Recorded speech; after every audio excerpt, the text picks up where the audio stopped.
Hello, ladies and gentlemen, and welcome back to the Ultimate Doctor Who Marathon. This is the show where I look at every classic Doctor Who story plus a bunch of Big Finish audio dramas, one episode a day, 7 days a week. Now, before we begin, because in 2019, YouTube was caught data mining the information of underage users, therefore violating the Children's Online Privacy Protection Act, also known as COPPA. They reached a settlement with the United States government where they implemented new policy meant to dodge responsibilities and scapegoat creators, meaning I have to ensure everyone understands that this video is not meant for children. It is not marketed towards kids, it is not advertised towards kids. Doctor Who is a family show that kids can watch, but this video, as with all the videos on my channel, are looking at it from an adult perspective, and therefore could be discussing adult themes, so viewer discretion is advised. And today, we are, taking a look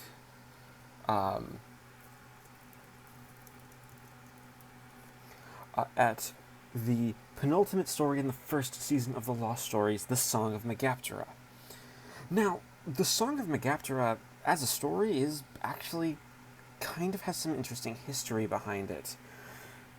Unlike other stories that were initially just considered for Season 23, and in the case of Leviathan and Point of Entry, Season 22, The Song of Megaptera actually started as a commission a long time before that.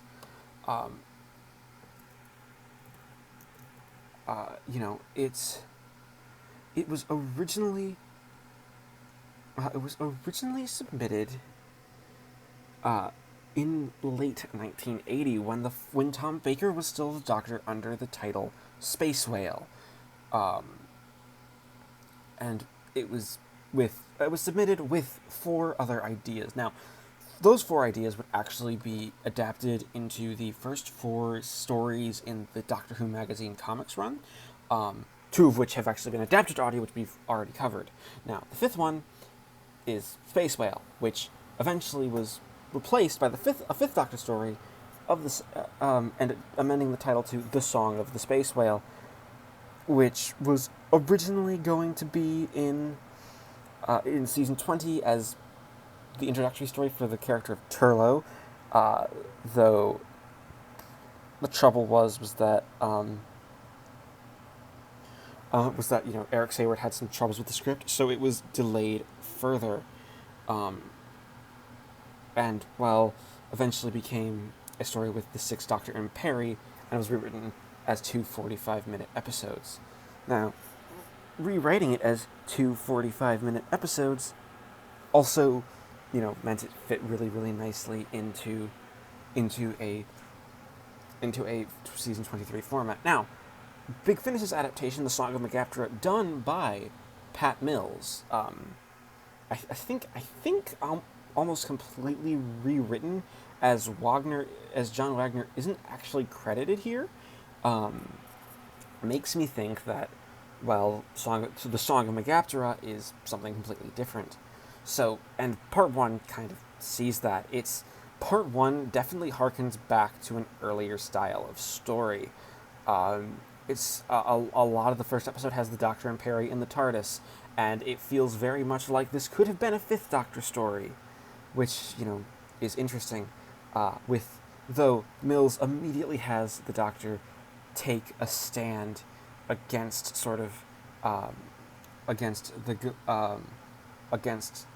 Gree, who has been trying to basically hunt space whales called the Galeen,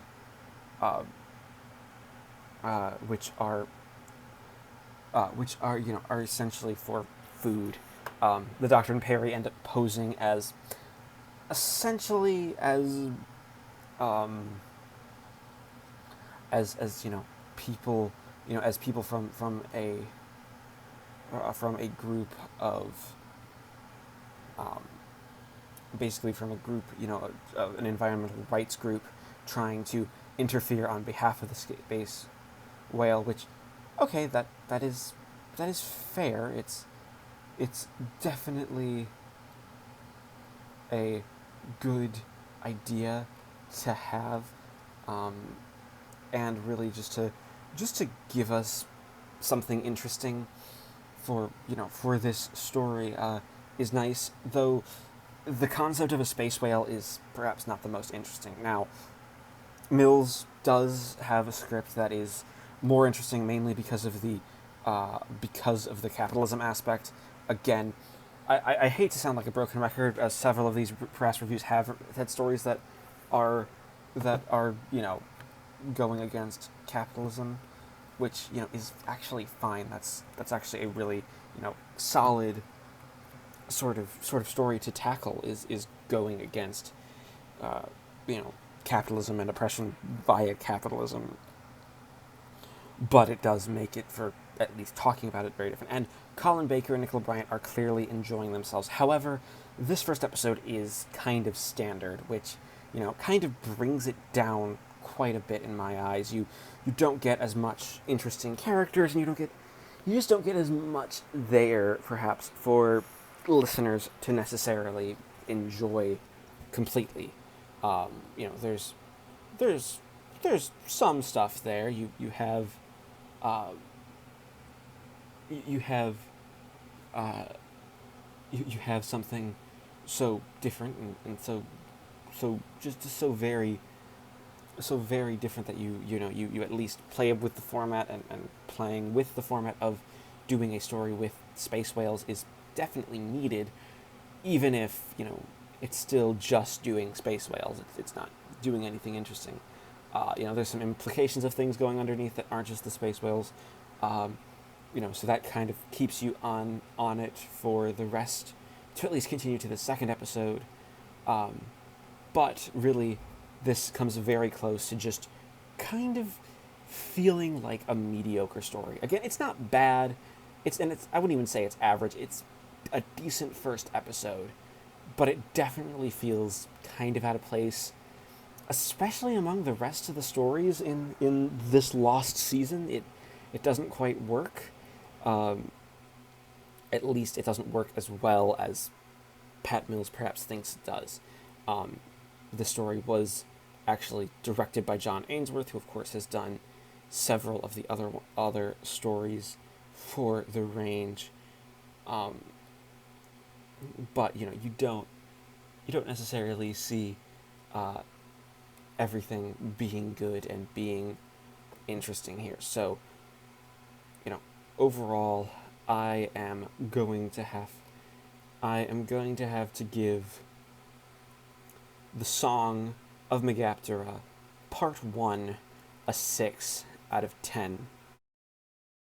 Okay, it is the 24th of March 2021. I just finished listening to Part 2 of the Song of Megaptera. I don't entirely know how to talk about this story. This episode is actually, I think, better than the first one on a couple of points. Mainly, it hits stuff outside of the space whales. The space whales is sort of just a backdrop, and I think that actually works better, just because space whales, are genuinely hard to do, and hard to do properly. They're, they're sort of kind of what you'd expect. You kind of know what you're getting when you're talking about a space whale type story. Whereas I think with Song of Megaptera, you have Pat Mills really honing in on a story about environmentalism, and caring for the environment, ecology, just that entire branch of the plot,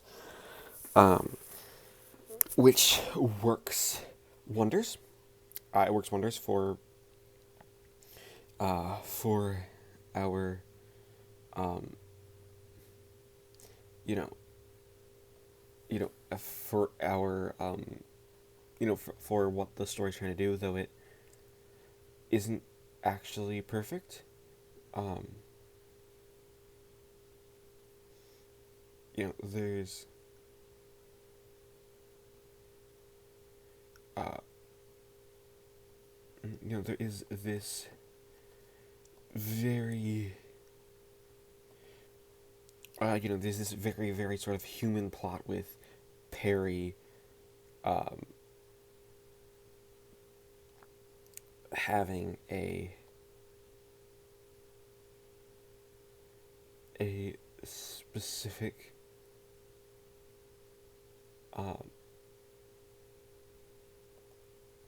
this very, very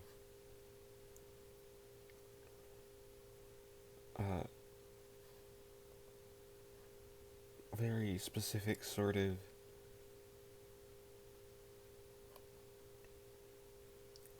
sort of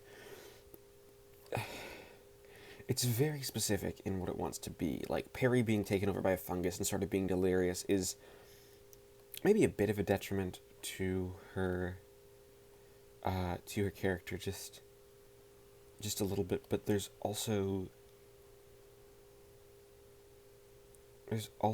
this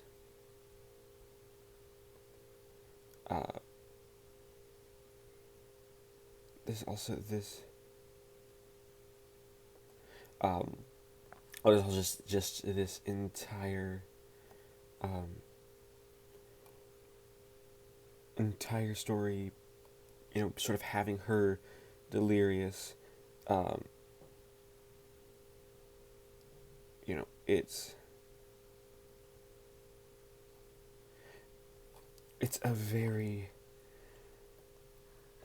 It makes it a very different sort of story, and Nicola Bryant plays the delirium really, really well.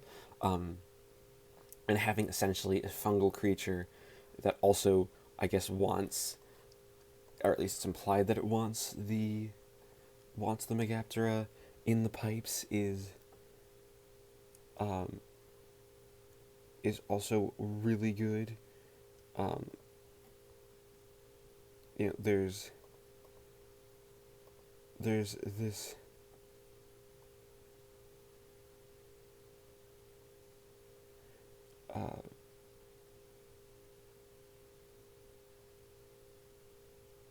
there is this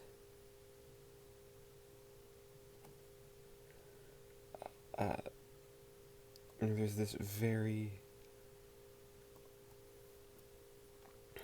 very different sort of thing there that I think hits really well. Can make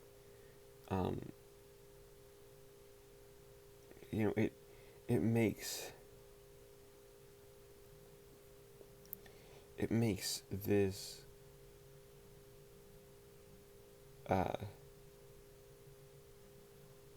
it makes this very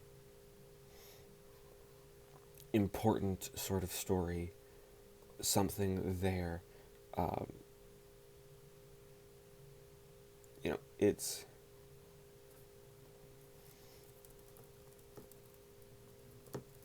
it makes this just this very different sort of plot and sort of a trawl where you go ahead and see what's going on, though as an episode it doesn't quite take advantage of its runtime. Like, not a lot happens.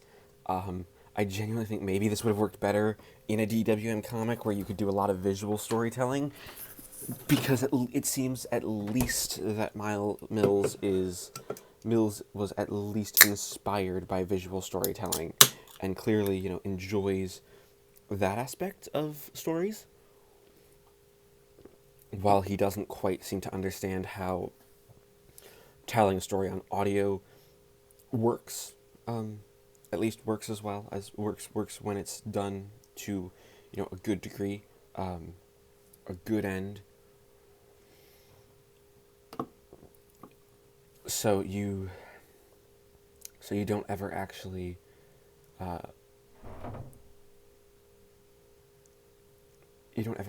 see it.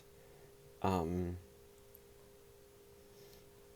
don't ever actually see it happen. It's a very it's a very enjoyable episode. It's good, but it just has these sort of flaws that I think kind of keep it from ever really being amazing. So I'm gonna have to give part 2 of the Song of Megaptera a 7 out of 10. Alright, it is the 25th of March 2021. I just finished listening to part 3 of the Song of Megaptera.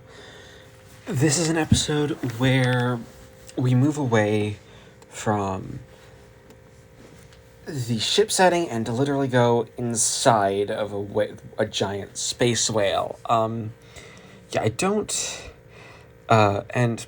it's really not until this episode where you kind of realize how big the space whales are meant to be. They're big enough for actual civilizations to live inside them. That's kind of crazy. Honestly, just to think about that,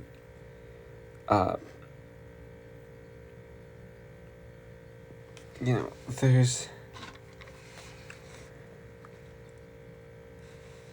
this,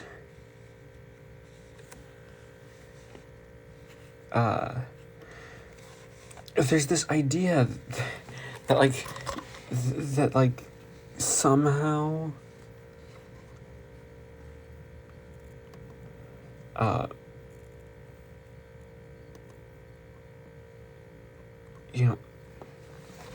somehow this would have been done on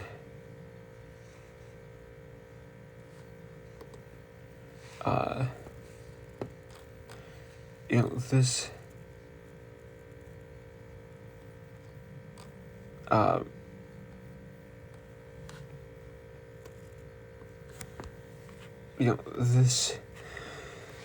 this could have been done, I guess, on Doctor Who's budget at the time, but not really. Having sort of a colony of people within the space whale is interesting, and that's fun and kind of fascinating, because you have kind of, this totally different sort of idea for a story where that's our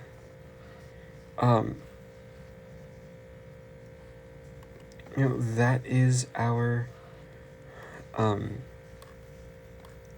that's our story, that's the idea, but it's not entirely the case.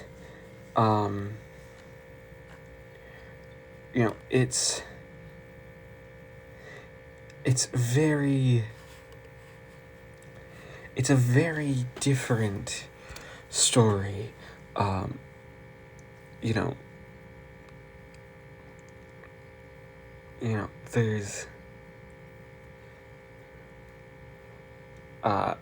There's just a lot of stuff here, and then you have sort of the fungal creature being used and sort of having its own, its own sinister plans to, that it's trying to have. It's having these sinister plans, really trying to create this,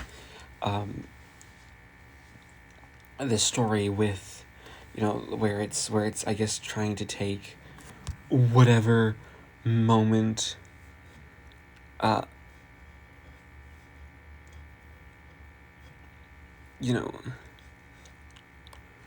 it takes the moment, we play around with it, we do some similar stuff, and we have something that's just a bit different.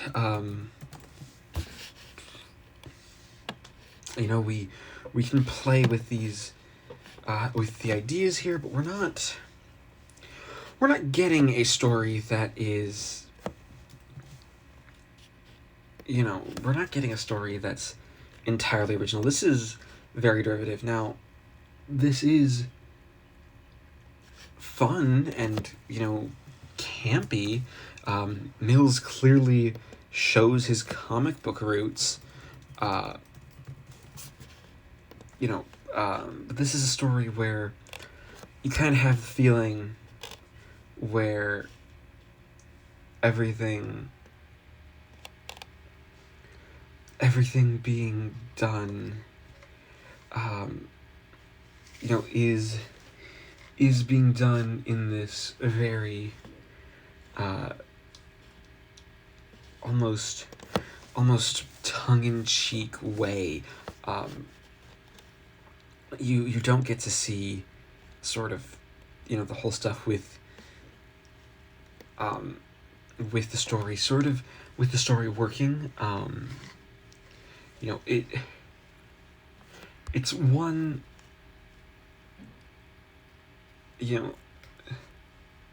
it's one, and you also actually have the Megaptera's song here that actually gets a mention and gets to be a thing, because this is uh you know there's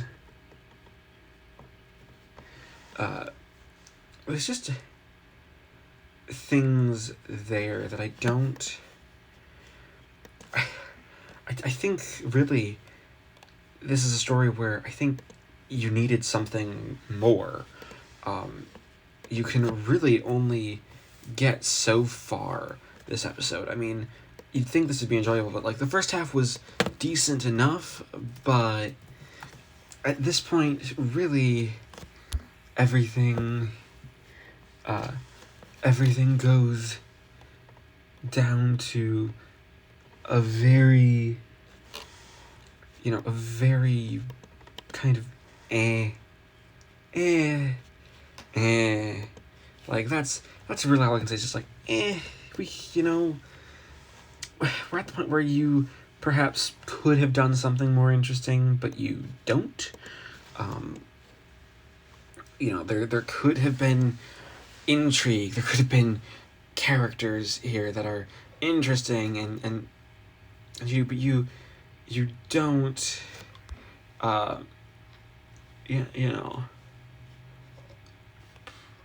Yeah, there's just this very story to everything that I don't.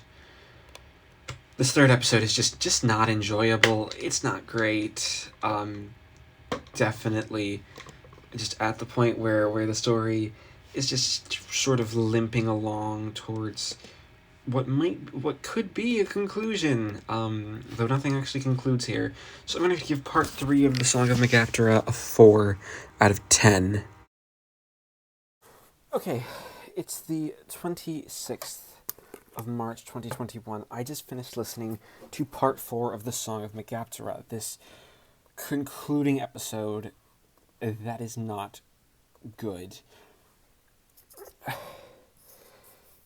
One could describe the Song of Megaptera as essentially telling a traditional story.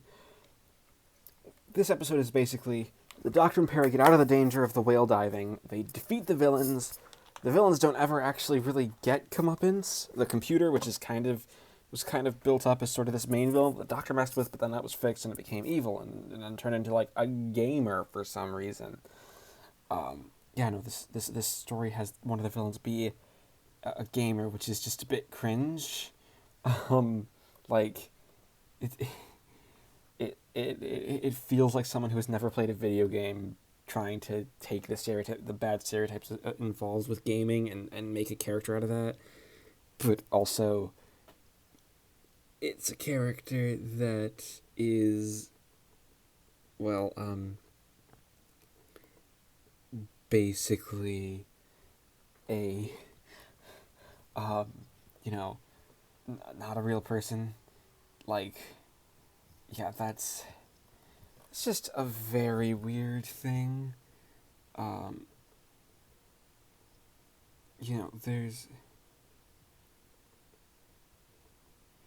There's just about,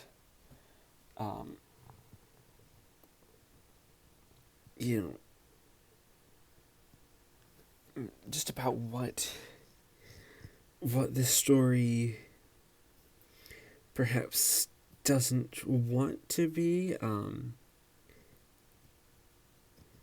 you know, it's um, it's not very good. It's not very cohesive or even coherent. Um, it's okay. We may have written ourselves. Pat Mills may have written himself into a corner. So he then is like, right, we're just gonna keep going with it, um, and maybe, just maybe, we'll find an ending there. Something that I genuinely do not like, the fact that that is what this story does, um,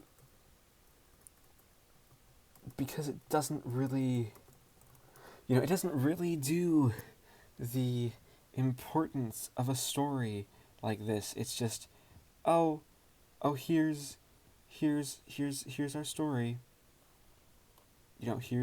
Here's sort of the plot we're going with. Um, but we're